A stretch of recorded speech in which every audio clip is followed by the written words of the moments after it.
KSOU ವಿಶ್ವವಿದ್ಯಾನಿಲಯದಲ್ಲಿ online ಕೋರ್ಸ್ಗಳು ಪ್ರಾರಂಭ. BA, BCom, MA, MCom, MBA, MSc mathematics ಆನ್ಲೈನ್ನಲ್ಲೇ ಪ್ರವೇಶಾತಿ, ಆನ್ಲೈನ್ನಲ್ಲೇ ವ್ಯಾಸಂಗ, ಆನ್ಲೈನ್ನಲ್ಲೇ ಪರೀಕ್ಷೆ.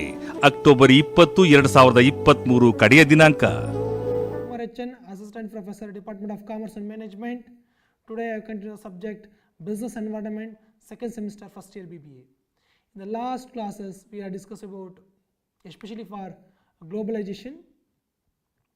So in new economic policy in 1991, so the government of India was introduced the concept called as new economic policy. In this new economic policy we are already discussed about privatization, that is called as disinvestment in public sector companies, and we are also discussed about in the last class that is called as globalization. The globalization means the Indian market is open up to the world market, that is the entire world is consists a single market. There is no any discriminations between the Indian domestic company product and foreign company product. That is the concept of the globalization. Now let us we go to the another most important, especially for related to finance, that is called as foreign investment in India. So before understanding the concept of foreign investment in India, I think I give an example why the foreign investment is very important. Like in India and compared to China, like both are in Asian countries. Okay, so what is the actual growth rate in at the time of what actually independence in India, like in 1947-48. So aವಾಗ compare ಮಾಡಿದ್ರೆ like Indian GDP and China GDP almost the same, then economic value is also the same.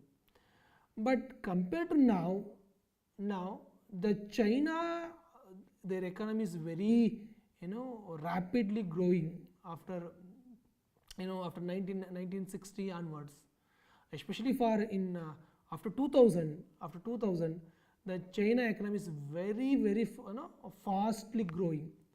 What is the reason? How China is developed? What is the main reason for China is developed? The main reason, the development of China, that is called as FDI, that is called the foreign direct investment, that is the amount investment from the foreigner. So who are invested? The Western countries like European countries, America. So all the countries, they have huge capital because they are already a developed country. So the China have the huge amount of natural resource. Then the China have the very thickest, almost all is a very highest population in the world. They have the natural resource. What is the problem in China at that time? There is the investment. The China is a communist government. The government make a policy especially for in the favor of the business. Actually is a China's communist party. The communist government is actually a socialistic economy, but what is actually the China policy? It is a favorable to the foreign investors, the favorable to the business. So that's the reason the most of the Western countries companies, they are established their business, they establish a manufacturing unit in China. Like ನಮ್ಗೆ ಇವಾಗ ನಮ್ಮಲ್ಲಿ iPhone unit ಅನ್ನ ಇಂಡಿಯಾಕ್ಕೆ ಬರ್ತಾ ಇದೆ because of ಚೈನಾದಲ್ಲಿ stop ಮಾಡ್ತಾ ಇದೆ. So almost all the manufacturing industry, like some German companies or Australian companies, Japan companies, US based companies, almost all the industries, they are established in China because the China have the huge amount of the huge the value of natural resource, at the same time the human resource. So that's the reason China is developed. Now China is in the biggest the second largest economy. The China is manufacturing hub for the world. So ಎಲ್ಲ ದೇಶದಲ್ಲೂ China product ಎಲ್ಲ ರೀತಿ product ಸಿಗುತ್ತೆ. What is the reason? Because of ಅವ್ರದ್ದು natural resource ಇತ್ತು, human resource, but capital ಅನ್ನು ಕೊಟ್ಟಿದ್ದು foreigners, that is called the foreign investment. So in India like before 1991 it's a closed economy. ನಾವು FDI ನಾವು ಈಸಿಯಾಗಿ ಅಕ್ಸೆಪ್ಟ್ ಮಾಡ್ಕೋತಿರ್ಲಿಲ್ಲ, ಮೀನ್ಸ್ ಅಲೋ ಮಾಡ್ತಾ ಇರಲಿಲ್ಲ, restrictions ಇತ್ತು. ವಿ ಆರ್ ನಾಟ್ ಎಕ್ಸ್ಪೋರ್ಟ್ ಮಾಡಲಿಕ್ಕೂ ರಿಸ್ಟ್ರಿಕ್ಷನ್ಸ್, ಇಂಪೋರ್ಟ್ ಸಮ್ ರಿಸ್ಟ್ರಿಕ್ಷನ್ಸ್ ಇತ್ತು. But after 1991, so the enter Indian economy is open economy. Anyone can investment in India. So that is the reason. So India now it is development. Clear? So then come to the concept of foreign and investment in India. Like after 1991, the economy is open up. The government is allowed to investment in Indian market, the Indian any sector, that is called as foreign investment in India. So in the foreign investment in India, so what is the reason? why we are allowed a foreign investment? That is the most important. Sir, ನಮಗೆ already we have the natural resource, we have the human resource, then why you require the foreign investment? Sir ನಮ್ಮ ಹತ್ರನೇ RBI like common ಆಗಿ normal people's ಏನು ಅನ್ಕೋತಾರೆ ಅಂದರೆ ನಾವ್ಯಾಕೆ ಬೇರೆ ದೇಶದ ಸಾಲ ತರಬೇಕು, ಓಕೆ ನಮ್ಮ ಹತ್ರನೇ ಲೈಕ್ RBI ನೋಟ್ ಪ್ರಿಂಟ್ ಮಾಡ್ತದಲ್ಲ, ಪ್ರಿಂಟ್ ಮಾಡ್ಬೋದು, ಅದೆಲ್ಲ it's not like. I think ನಿಮ್ಗೆ ಗೊತ್ತಿರ್ಬೋದು, ಲೈಕ್ ಕರೆನ್ಸಿಯನ್ನು ಕ್ಯಾಪಿಟಲನ್ನು ಜಸ್ಟ್ ನಮಗೆ ಬೇಕಾದಾಗಿ ನಾವು ಪ್ರಿಂಟ್ ಮಾಡಿಕೊಂಡ್ರೆ ಏನಾಗುತ್ತೆ ಅಂತ ಗೊತ್ತಿರ್ಬೋದು, like decrease the value of the money. I think you know very clear the concept of money value.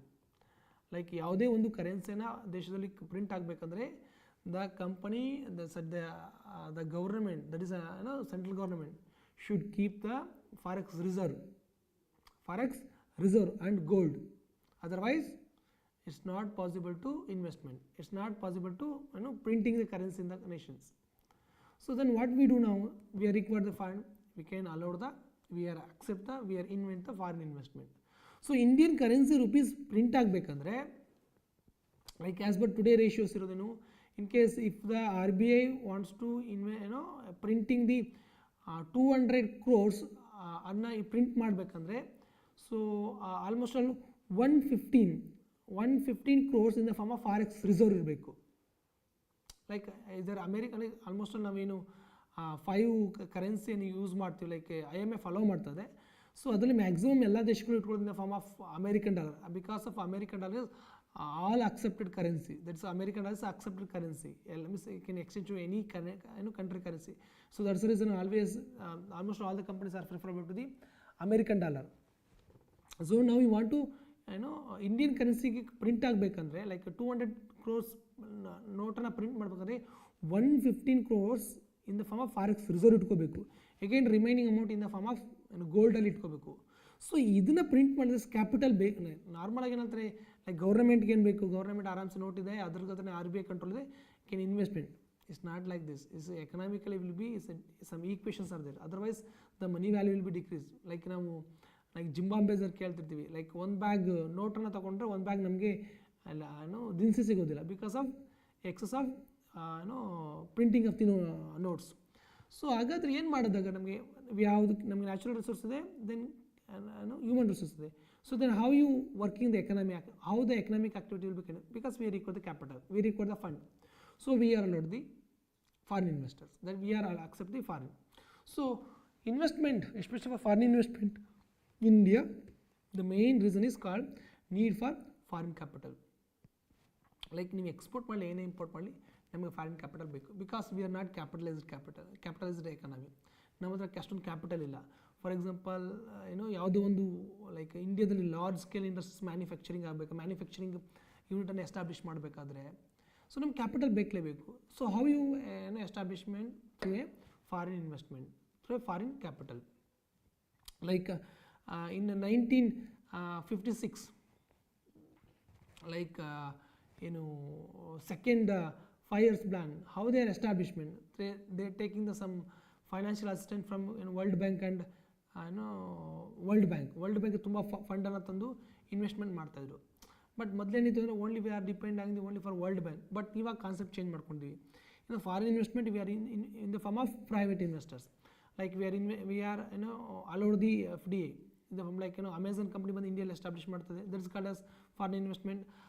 IBM company ಇಂಡಿಯಾದಲ್ಲಿ ಎಸ್ಟಾಬ್ಲಿಷ್ ಮಾಡ್ತಾರೆ, that is called as foreign investment. ಇಂಡಿಯಾದಲ್ಲಿ ಬಂದು ಪೋರ್ಟನ್ನು ಎಸ್ಟಾಬ್ಲಿಷ್, ಲೈಕ್ ಯಾವುದೋ ಒಂದು company that is called as foreign investment. The most of the major large scale industries are established through collaboration of foreign investors. Like ನಮ್ಮಲ್ಲಿ ಅಣುಸ್ಥಾವರಗಳಿವೆ, like nuclear ಪ್ಲಾಂಟ್ಸ್ಗಳಿದೆ.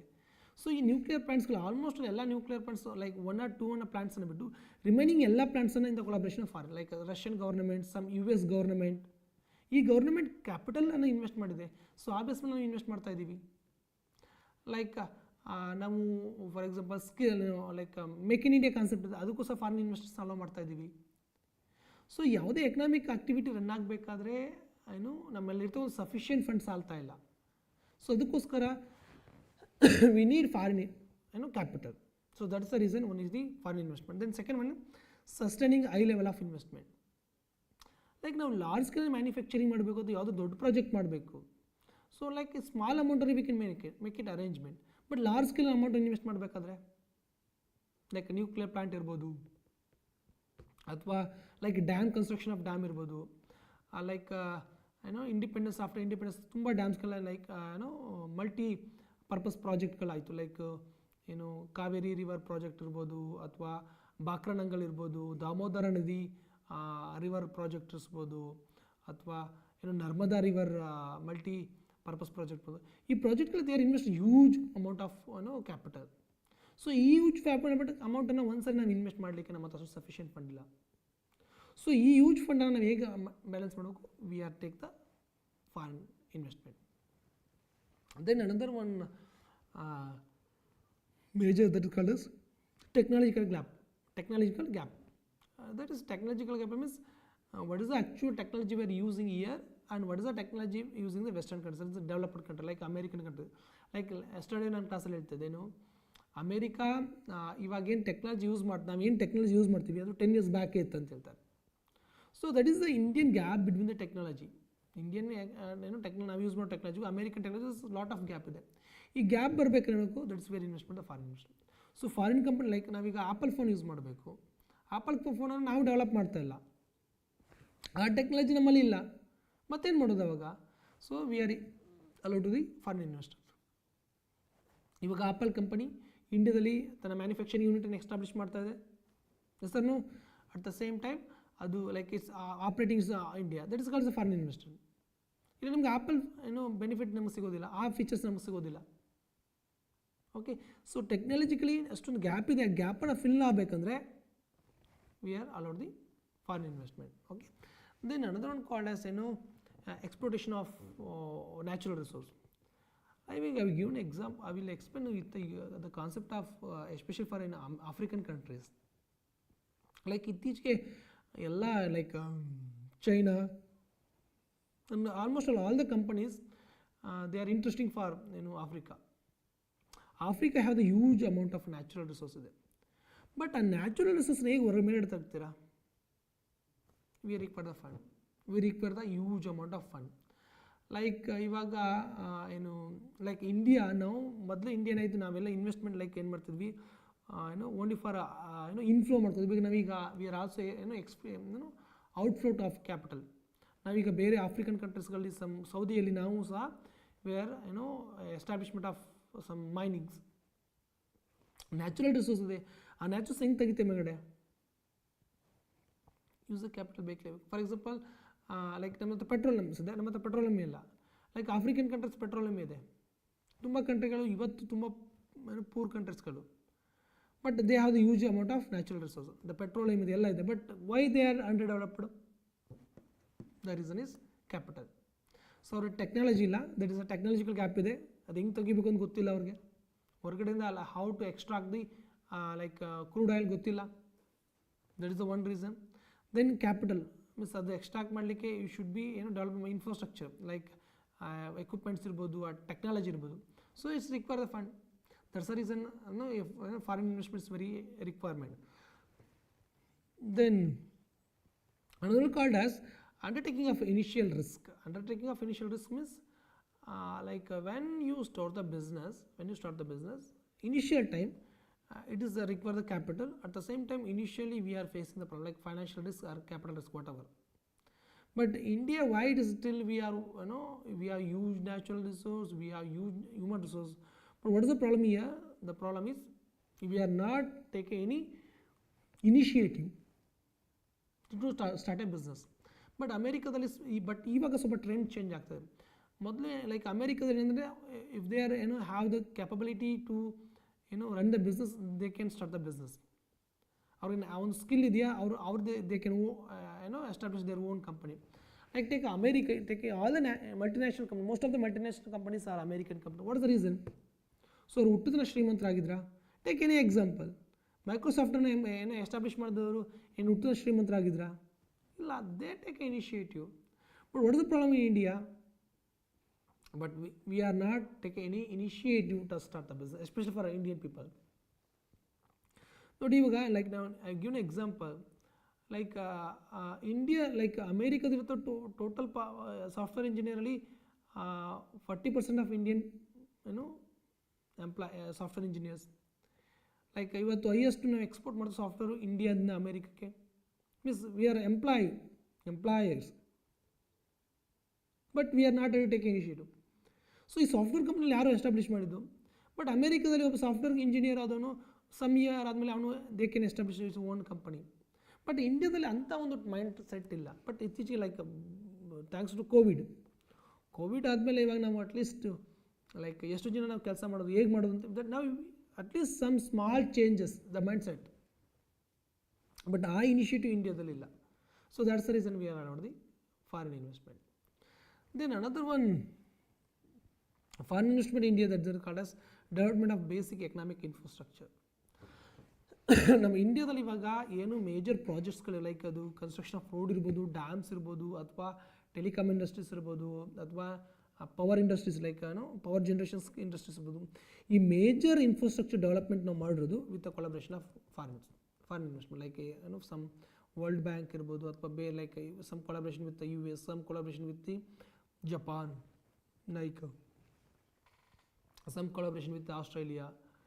So depends on the technology either in the form of fund. So we are collaborate with the other countries. So ನಾವು ಸಹ ಬೇರೆ ಕಡೆ like for example ಇವಾಗ ನಾವು ಆಫ್ಘಾನಿಸ್ತಾನದಲ್ಲಿ ನಮ್ಮ Indian ಪಾರ್ಲಿಮೆಂಟನ್ನು ಕಟ್ಟಿರೋದು. ಆಫ್ಘಾನಿಸ್ತಾನಲ್ಲಿ ಇವತ್ತು ರೋಡನ್ನು ಕನ್ಸ್ಟ್ರಕ್ಷನ್ ಮಾಡ್ತಾರೆ, ಇಂಡಿಯಾ ಕೊಲಾಬ್ರೇಷನ್ಸ್ ಮಾಡಿ ರೋಡನ್ನು ಕನ್ಸ್ಟ್ರಕ್ಷನ್ ಮಾಡ್ತಾರೆ. ಸೊ ಈ ರೀತಿ ನಾವು ಸಮ್ ಮೇಜರ್ ಎಕನಾಮಿಕ್ ಇನ್ಫ್ರಾಸ್ಟ್ರಕ್ಚರ್ನ ಡೆವಲಪ್ ಮಾಡಲಿಕ್ಕೋಸ್ಕರ we are take the foreign investment. Then another one most important is foreign exchange gap. Like but now ivaga like ಹೇಳ್ತಿದ್ದೀವಿ like forex reserve almost $600 million American dollar. So how is possible? Because of FDI's major contributions. ನಮ್ಮದು like 2 account ಇದೆ forex reserve ಅಲ್ಲಿ, that is balance of payment ಅಲ್ಲಿ. ಒಂದು current account ಅನ್ನೋದು called as capital account. So current account miss always deficit ಇದೆ, miss ಅಷ್ಟೊಂದು surplus ಇಲ್ವೇ ಇಲ್ಲ, ಆಲ್ಮೋಸ್ಟ್ ಡೆಫಿಸಿಟ್ ಇರೋದು. But it's okay. ಬಟ್ ಹೆಂಗೆ ಸರ್ ಯು ಸೇ ನಮ್ಮದು ಎಕ್ಸ್ಪೋರ್ಟ್ ಕಡಿಮೆ ಇದೆ, ಇಂಪೋರ್ಟ್ ಜಾಸ್ತಿ ಇದೆ ಅಂತ. ಬಟ್ ಹೇಗೆ 600 crores American $600 billion American dollar ಬಂತದೆ? Because of FDI. The huge amount of FDI is contribute to the which one like forex reserve. So ಈ ಗ್ಯಾಪನ್ನು ಕಡಿಮೆ ಲೈಕ್ ಫಾರಿನ್ ನಾವು ಈ ರೀತಿ FDI ಬರಲಿಲ್ಲ ಅಂತಂದರೆ ನಮ್ದು ಈಗ ಆಲ್ಮೋಸ್ಟ್ ಆಲ್ ಪರ್ ಡಾಲರ್ಗೆ ಇಂಡಿಯನ್ ರುಪೀಸ್ ಆಲ್ಮೋಸ್ಟ್ 83 rupees ಆಗಿದೆ. ನೀವು FDI ಅಲೋ ಮಾಡಿಲ್ಲ ಅಂತಂದರೆ ಲೈಕ್ ಫಾರಿನ್ ಇನ್ವೆಸ್ಟ್ಮೆಂಟ್ ಮಾಡಲ್ಲ, ನಮ್ದು ಇನ್ನೂ ಕರೆನ್ಸಿ ವ್ಯಾಲ್ಯೂ ಕಡಿಮೆ ಆಗ್ಬಿಟ್ಟು like it will be reach the 100 rupees. That is the reason to we are invent the foreign investment. Then so the component of foreign investment there are two major components that are called as FDI, another called as FII, that is called as foreign institutional investor or portfolio investors. So let us I will explain what is the FDI, what is the FII, that is FII means foreign institutional investors. That is some the two components. So what is the FDI? FDI means foreign direct investment. So foreign direct investment means either the company, either the investor, the main intention is not only for earning the profit. The main intention to operate the business or control the business outside the India. There is no, actually the FDI is not a short term goal, it's a long term goal. So FDI ಅಂದರೆ like foreign ಒಬ್ಬರು ಇಂಡಿಯಾದಲ್ಲಿ ಬಂದು invest ಮಾಡ್ತಾರೆ, ಯಾವುದೋ ಒಂದು company ಶೇರ್ಸನ್ನು purchase ಮಾಡೋದಿಲ್ಲ. So they are establishment of the business ಅಥವಾ already existing business take over ಮಾಡ್ಕೋತಾರೆ. Clear? So for example Amazon company just invest ಮಾಡಿ they are purchase a property, they are operate the business. That is called FDI. FDI means foreign direct investment means they are not purchase the shares in the stock market or 1 or 2 shares. They are investment in a either they are manufacturing unit, either they establish a new plant, either they are purchase the shares more than 50 shares, 50% of shares. That means they entirely control the other companies. Like example, for example Flipkart ಅಲ್ಲಿ Walmart purchase ಮಾಡಿದೆ, that is FDI. So Walmart just Flipkart just dividend ಅನ್ನು ಅಥವಾ capital gain ಮಾಡಲಿಕ್ಕೆ ಮಾಡಿಲ್ಲ. So their intention to operate in India, their intention to the control the Indian Flipkart. So that's ಫ್ಲಿಪ್ಕಾರ್ಟ್ನ take over ಮಾಡ್ಕೊಳ್ಳೋದು Walmart. It's called as FTA.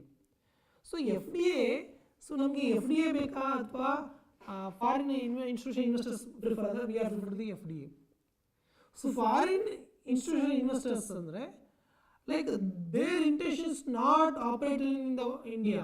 So Indian company ಯಾವುದೋ ಒಳ್ಳೆ profitable ಆಗಿದೆ, ಈ ಶಾರ್ಟ್ ಡ್ಯೂರೇಷನ್ ಇನ್ವೆಸ್ಟ್ಮೆಂಟ್ ಮಾಡಿದ್ರೆ ನಮ್ಗೆ ಪ್ರಾಫಿಟ್ ಬರ್ತದೆ, that is the intention. ಏನು ಮಾಡ್ತಾರೆ ಅವರು FTA invest, like foreign investors institution investor invest ಮಾಡ್ತಾರೆ. But FTA, so it's not only for making the profit, there are also intention to occupy the market. Or so FTA is not a short term duration, it's long term duration. Okay, so ಯಾವುದೇ national economic especially infrastructure develop ಇರ್ಬೋದು ಅಥವಾ over all business ಡೆವಲಪ್ಮೆಂಟ್ಗೆ FTA is better. Okay, then sir ಹಾಗಾದ್ರೆ FTA ಎಲ್ಲ ಕಂಪ್ನಿಗಳು ಇಲ್ಲಿ ಯಾವುದೇ sector invest ಮಾಡ್ಬೋದಾ, ಗೌರ್ಮೆಂಟ್ ಪರ್ಮಿಷನ್ ಬೇಕಿಲ್ವಾ? ಲೈಕ್ ಬಿಫೋರ್ 1991 ಬಿಫೋರ್ 1991 FDAನ ತುಂಬ ರೆಸ್ಟ್ರಿಕ್ಷನ್ಸ್ ಇತ್ತು, ತುಂಬಾ ರೆಸ್ಟ್ರಿಕ್ಷನ್ ಇತ್ತು. ಬಟ್ ಇವಾಗ ಆಫ್ಟರ್ ಗ್ಲೋಬಲೈಸೇಷನ್ ಅಂದರೆ FTA ಅಲೋ ಮಾಡ್ತಾರೆ. ಬಟ್ ಅದನ್ನು ಎಷ್ಟು ಪರ್ಸೆಂಟ್ ಅಲೋ ಮಾಡಬೇಕು, ಹೇಗೆ ಅಲೋ ಮಾಡಬೇಕು ಅದನ್ನು government will be decide. So ಅದಕ್ಕೋಸ್ಕರ ಸಪ್ರೇಟ್ ಬಾಡಿನೇ ಇದೆ, that is called as foreign investment promotion body. So every year ಅಥವಾ ಅದು ಆನ್ಯುವಲ್ ಆಗಿ ಅದು on the base of periodical ಅದು ರಿಪೋರ್ಟ್ ಕೊಡ್ತದೆ, ಯಾವ ಸೆಕ್ಟರಲ್ಲಿ ಎಷ್ಟು FDA ಅಲೋ ಮಾಡಬೇಕು, ಎಷ್ಟು ರೆಸ್ಟ್ರಿಕ್ಷನ್ ಮಾಡಬೇಕು. ಲೈಕ್ FDA ಎಲ್ಲನೂ ಅಲೋ ಮಾಡ್ಬೋದು, ಬಟ್ ಸಮ್ ಡಿಮೆರಿಟ್ಸ್ ಇದೆ. ಲೈಕ್ ನಾವೇನು FDA ಇಂಡಿಯಾಗೆ ಬಂತಂತಂದರೆ ಎಲ್ಲ ಫೇವರಬಲ್ ಆಗುತ್ತೆ ಅಂತಲ್ಲ. ಲೈಕ್ ನಾವು ಎಲ್ಲನೂ ಅಲೋ ಮಾಡಿಬಿಟ್ರೆ ಹೊರಗಡೆ ಮುಂದೆ ಒಂದಿನ ಇವರೇ ಬ್ರಿಟಿಷ್ ರೀತಿ ನಮ್ಮನ್ನು ರೂಲಿಂಗ್ ಮಾಡಿಬಿಡ್ತಾರೆ. ನಾವು ಸ್ವಲ್ಪ ಕಂಟ್ರೋಲ್ ಇಟ್ಕೋಬೇಕಲ್ವಾ, ಅದಕ್ಕೋಸ್ಕರ ಗೌರ್ಮೆಂಟ್ ಆಫ್ ಇಂಡಿಯಾ ಅಲೋ ಮಾಡ್ತದೆ. But at the same time government some restrictions ಇದ್ದೇ ಇರ್ತದೆ. ಎಷ್ಟು ಪರ್ಸೆಂಟ್, ಲೈಕ್ ಮೊದಲು 51% ಬಿಡಬೇಕಾ, ಲೆಸ್ ದೆನ್ 51% ಯಾವ ಸೆಕ್ಟರ್ಗೆ ಎಷ್ಟು ಇನ್ವೆಸ್ಟ್ ಮಾಡಬೇಕು ಅದನ್ನು ಡಿಸೈಡ್ ಮಾಡಲಿಕ್ಕೆ ಗೌರ್ಮೆಂಟ್ ಹತ್ರ ಒಂದು ರೆಕಮೆಂಡೇಷನ್ ಬಾಡಿ ಇದೆ, that is called foreign investment promotion body ಇದೆ. ಸೊ ಈ ಕಮಿಟಿ ಬಾಡಿ ಏನು ಮಾಡುತ್ತೆ, ಗೌರ್ಮೆಂಟ್ಗೆ ರೆಕಮೆಂಡ್ ಮಾಡ್ತಾರೆ. ಸೊ ಇಷ್ಟು ಅಲೋ ಮಾಡಿದ್ರೆ ಎಕನಾಮಿಕಲಿ ಇಂಡಿಯಾಕ್ಕೆ ಎಷ್ಟು ಫೇವರ್ ಆಗುತ್ತೆ, ಇಂಡಿಯನ್ ಯಾವ ಥರ ಇಂಪ್ಯಾಕ್ಟ್ ಆಗುತ್ತೆ ಅದನ್ನು ದೇ ಅನಲೈಸ್ ಮಾಡಿ ರೆಕಮೆಂಡೇಷನ್, ಆ ರೆಕಮೆಂಡೇಷನ್ ಮೇಲೆ ಗೌರ್ಮೆಂಟ್ ಏನು ಮಾಡುತ್ತೆ FDA ಎಷ್ಟು ಅಲೋ ಮಾಡಬೇಕು ಅನ್ನೋ ಬಗ್ಗೆ ಡಿಸೈಡ್ ಮಾಡ್ತದೆ.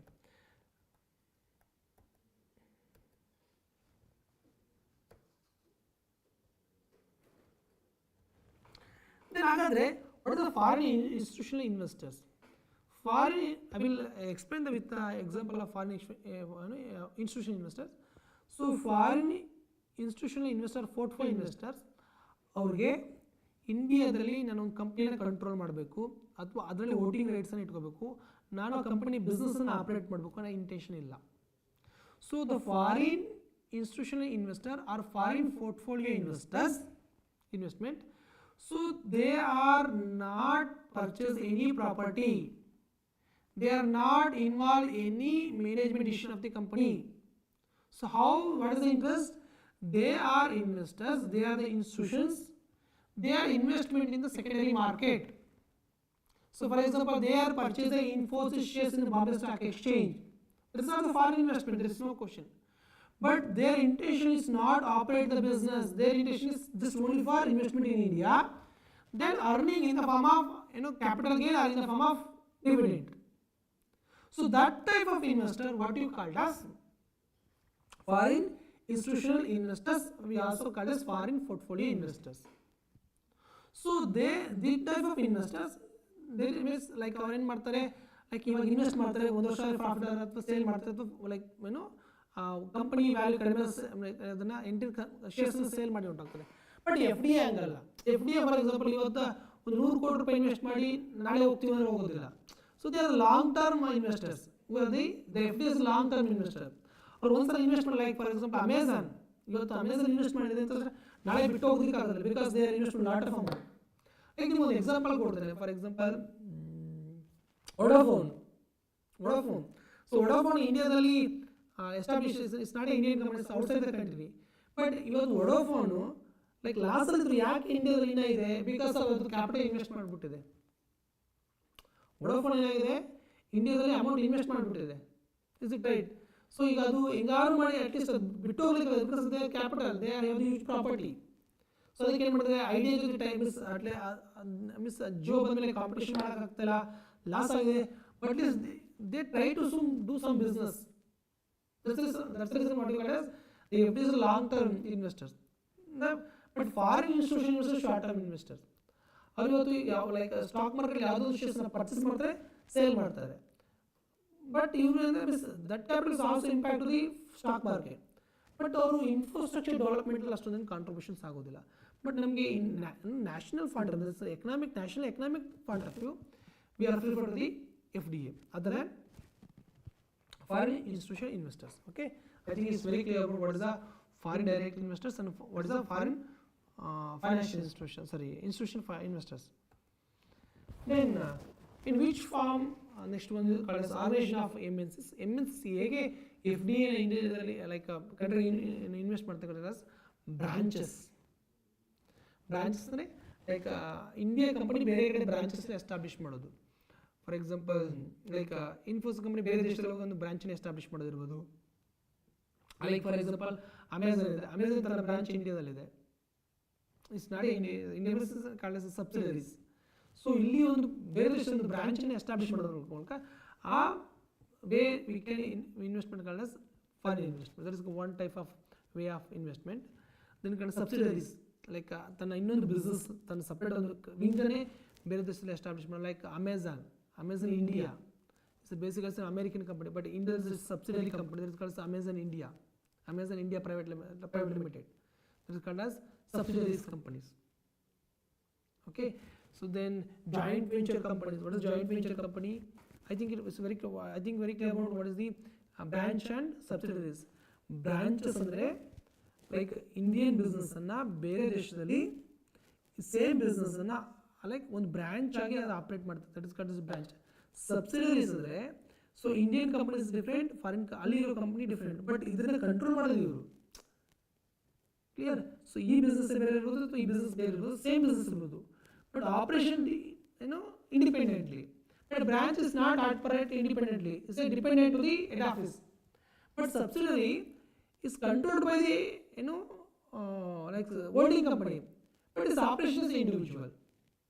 Okay, so that is called as branches and subsidiaries. Then another form of like MNCs that is called as joint venture company. What does joint venture means? So the two companies are venturing, like ಎರಡು ಕಂಪನಿಗಳು ಅಲ್ಲಿ ಯಾವುದೋ ಒಂದು company ಇರುತ್ತೆ, ಆ company tie up ಆಗಿ ನಾವು ಬಿಸ್ನೆಸ್ನ ಮಾಡೋದಿರ್ಬೋದು. For example Maruti Suzuki, like Indian companies Maruti Suzuki is Japan company. I think it is Japan company. So joint venture ಎರಡು ಒಟ್ಟಿಗೆ ಸೇರಿ like they are considered joint venture. Some agreement ಮಾಡ್ಬೋದು, ಇಷ್ಟು ವರ್ಷ ಮ್ಯಾನುಫ್ಯಾಕ್ಚರಿಂಗ್ ಮಾಡಿ ಇಷ್ಟು ವರ್ಷ ಕನ್ಸ್ಟ್ರಕ್ಷನ್ ಮಾಡೋದು. ಸೊ ಈ ಟೂ ಕಂಪನೀಸ್ ಒಟ್ಟಿಗೆ ಆಪರೇಟ್ ಮಾಡಿ ಬೇರೆ ಬೇರೆ ಬಿಸ್ನೆಸ್ನ ಎಸ್ಟಾಬ್ಲಿಷ್ ಮಾಡಿದ್ರೆ ಜಾಯಿಂಟ್ ವೆಂಚರ್. ಲೈಕ್ ಇವಾಗ ನಾನೇನು Walmart like India that is also joint venture. So ಅದೇನು ಮಾಡಿದೆ, ಜಾಯಿಂಟ್ ವೆಂಚರ್ ಅಂತ ಕನ್ಸಿಡರ್ ಮಾಡೋದು. ಲೈಕ್ FDA ಥ್ರೂ ಏನು ಮಾಡಿದೆ, ಲೈಕ್ ಫ್ಲಿಪ್ಕಾರ್ಟನ್ನ ಶೇರ್ಸ್ನ ಪರ್ಚೇಸ್ ಮಾಡಿದೆ. ನಾವು ಈಗ actually in the main of ಫ್ಲಿಪ್ಕಾರ್ಟಲ್ಲಿ ಬಿಸ್ನೆಸ್ ಮಾಡ್ತಿರುವೆ, ಬಟ್ ಇವಾಗ ಶೇರ್ಸ್ ಕಂಟ್ರೋಲ್ ಮಾಡ್ತಾರೆ ಯಾರು, Walmart. So that is called joint venture. Joint venture two companies are operate in outs another countries called as joint venture. Then comes franchisee holders. Franchisee holders, best example for example KFC chickens, McDonald's. KFC chickens ಎಲ್ಲಿದ್ದು is basically from Australian company. So ಅಲ್ಲಿ famous ಆಗಿತ್ತು. ಇಂಡಿಯಾದಲ್ಲಿ ಯಾವ ಥರ ಅಂದರೆ ಫ್ರಾಂಚೈಸನ್ನು establish ಮಾಡಿ ಬಿಸ್ನೆಸ್ನ ಮಾಡ್ತಾರೆ. McDonald's American base company, ಅದು ಇಂಡಿಯಾದಲ್ಲಿ ಎಸ್ಟಾಬ್ಲಿಷ್ ಮಾಡಿ ತನ್ನ ಬಿಸ್ನೆಸ್ನ ಮಾಡ್ತಾ ಇದೆ. ಸೊ ಇದು through franchise we can operate of the business. That is called also foreign investment. That is called turnkey project. Turnkey project. What you mean the turnkey project? Turnkey project means like it's a knowledge based industries project. Turnkey means ಯಾವುದೋ ಒಂದು ಬಿಸ್ನೆಸ್ಸನ್ನು operate ಮಾಡಲಿಕ್ಕೆ some key functions ಇರ್ತದೆ. That is the most important. For example ಈಗ pharmaceutical company ಇರುತ್ತೆ. So pharmaceutical company ಇಂಡಿಯಾದಲ್ಲಿ ಯಾವುದೋ for example already ಒಂದು companies establish in India, but ಅದರಲ್ಲಿ some main like pharmaceutical company ಏನು ಬೇಕು, ಲೈಕ್ ಫಾರ್ಮುಲಾ ಇರ್ತದೆ. ಆ ಫಾರ್ಮುಲಾ ನನಗೆ ಗೊತ್ತಿರೋದಿಲ್ಲ. ಆ ಫಾರ್ಮುಲಾನ ಇಂಡಿಯಾಕ್ಕೆ ನಾನು ಆ ಫಾರ್ಮುಲಾ ಹೇಳ್ಕೊಡ್ತೀನಿ, ಅದೇ ಮ್ಯಾನುಫ್ಯಾಕ್ಚರ್ ಮಾಡ್ಕೊಂಡು ಹೇಳ್ಕೊಡ್ತೀನಿ ನಿಮಗೆ. ಅದಕ್ಕೆ ಇಷ್ಟು ಪರ್ಸೆಂಟ್ ನಾನು ಏನು ತಗೋತೀನಿ, ಪ್ರಾಫಿಟ್ ಅಥವಾ ಕ್ಯಾಪಿಟಲ್ ಶೇರ್ಸ್ನ ತಗೋತೀನಿ. That is called as turn key projects. Okay, so ಈ ಬೇಸಲ್ಲಿ ನಾವು ಏನು ಮಾಡ್ತೀವಿ, MNCs ಕಂಪನಿಗಳ ಆಪ್ರೇಷನ್ಸ್ ಆಗ್ತವೆ. Then what is the advantages of foreign investment? What is the advantages of foreign capital? So it's a huge advantage. At the same time, also have the some drawbacks. But as a today market is a global market, the FDI is playing a very important role. Like Modi ಯಾರು foreign ಹೋಗ್ತಿರೋದಾಗಲೆಲ್ಲ ಕೇಳ್ತದೆ, ನಾವು companies ಬರ್ತದೆ, investment ಬರ್ತದೆ, investment what is the reason? Because of economic development. So what is the major advantages of foreign capital? The foreign capital helps to increase in the growth rate of economy.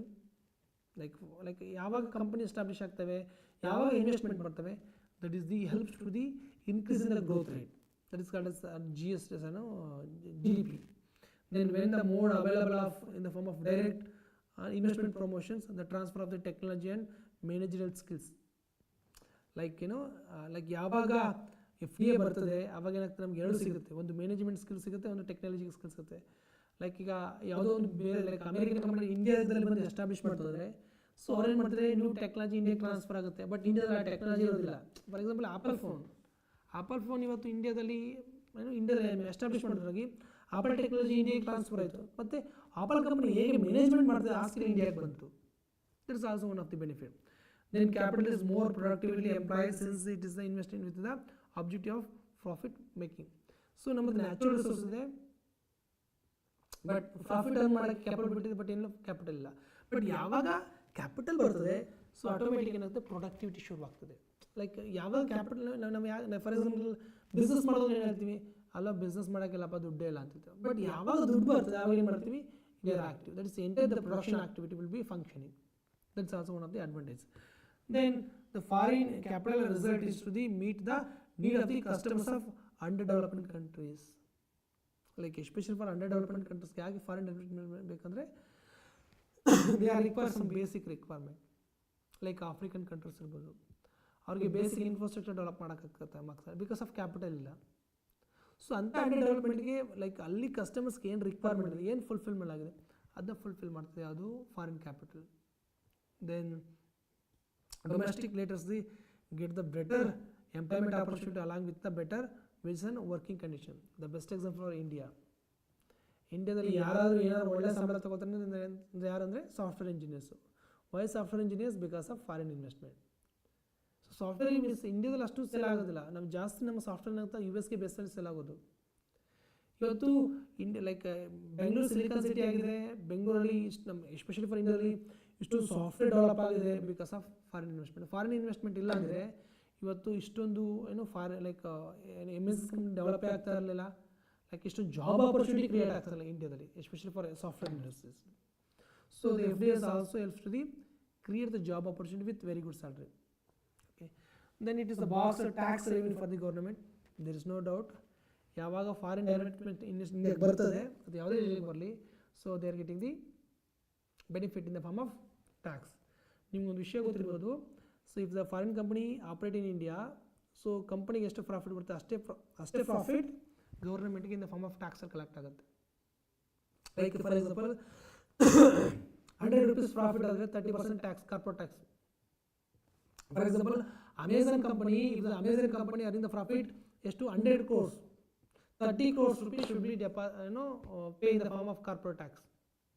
So then Amazon, for example, Amazon company 1000 crore rupees sale ಮಾಡುತ್ತೆ. ಎಷ್ಟು 1000 crore rupees sale ಮಾಡ್ತದೆ. So 1000 crores 10% profit ಅಂದರೆ 100 rupees profit ಆಯಿತು. 100 rupees profit ಆಯಿತು. ಆ 100 rupees ಅಲ್ಲಿ 30% corporate tax ಕಟ್ಟಬೇಕು. Okay, ಗೌರ್ಮೆಂಟ್ಗೆ ಎಷ್ಟು ಆಯಿತು? 30% ಆಯಿತು. ಕಂಪನಿಗೆ ಎಷ್ಟು? 70% ಆಯಿತು. ಓಕೆ, ಕಂಪನಿ ಸೇಲ್ ಮಾಡೋದು 100,000 rupees ಸೇಲ್ ಆಯ್ತಲ್ವಾ, ಎಷ್ಟಿದೆ? 1000 rupees. ಅದಕ್ಕೆ GST ಹಾಕಿದ್ದೀವಿ.